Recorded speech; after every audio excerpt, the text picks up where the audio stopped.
Assalamualaikum warahmatullahi wabarakatuh. Kenalin, nama aku Vanessa Alda Putri.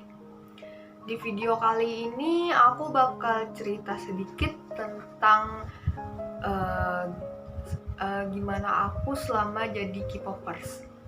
Jadi ceritanya tuh awal mula aku kenapa bisa jadi K-popers itu dimulai dari kelas 3 SMP. Waktu itu aku emang suka baca novel. Jadi di SMP itu ada perpustakaan kan tiap sekolah. Jadi waktu itu lagi jam kosong gitu, terus karena nggak ada guru yang gantiin juga, aku inisiatif ke perpusnya SMP aku kan. Terus abis pilih-pilih novel gitu, tak taunya ibu penjaga perpusnya itu tuh masih muda, sekitar umur 25-an segitu. Nah, ibunya ini ternyata juga K-popers. Nah, namanya itu Bu Linda.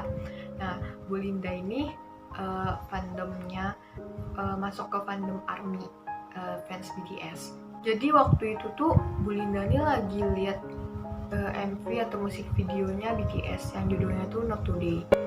Nah, karena aku kepo, jadi aku juga ikutan lihat di belakangnya tuh, ternyata sampai sekarang tuh jadi suka. Nah, karena alasan kenapa sukanya tuh mungkin kalau dulu tuh karena awal-awal karena lihat personalnya tuh ganteng kali ya.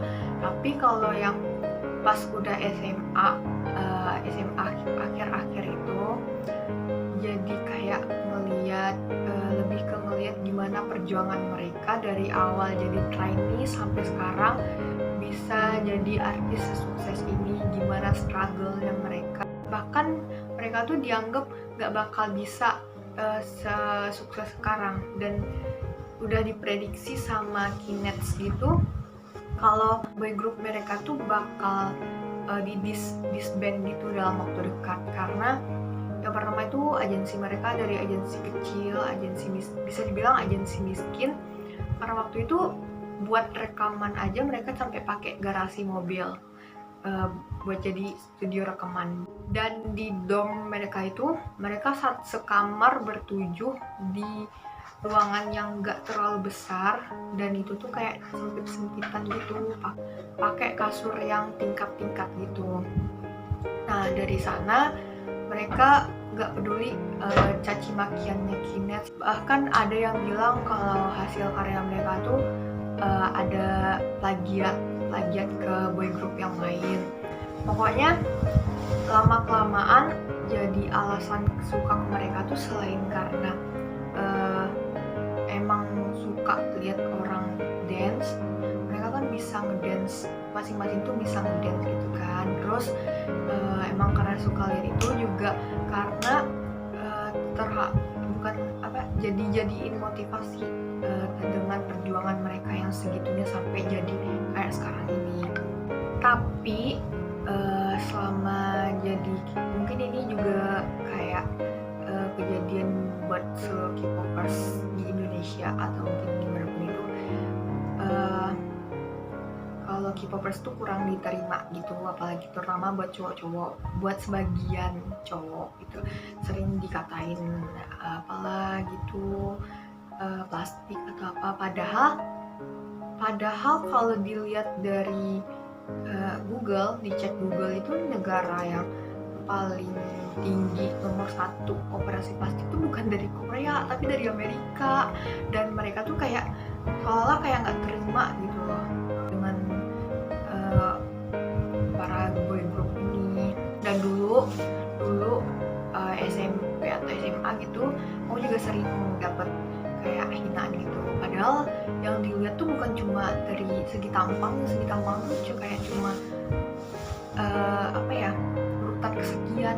Dari yang pertama tuh karena emang suka lihat dance gitu kan, yang kedua emang dari perjuangan mereka sampai sukses sampai sekarang, yang ketiga karena emang isi lagunya tuh lebih ke banyak motivasi gitu, buat motivasi apalagi terutama buat para remaja.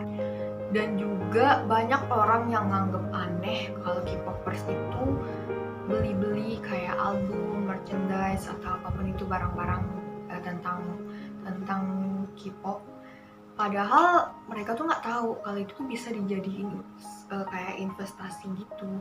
Karena harga itu tuh mahal. Emang iya diakuin mahal, kayak album satu itu bisa sampai ratusan ribu.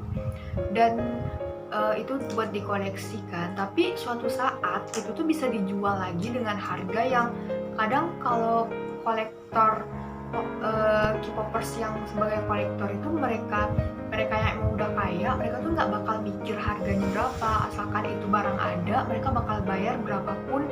Bahkan mereka tuh bisa sampai nawar setinggi-tinggi harga biar mereka dapat barang itu.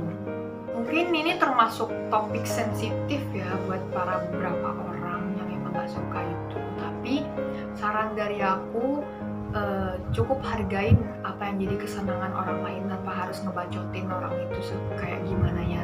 Dan sebenarnya jadi K-popers atau bukan itu sama kayak suka bola, suka nonton anime, atau suka apapun itu, kesukaan.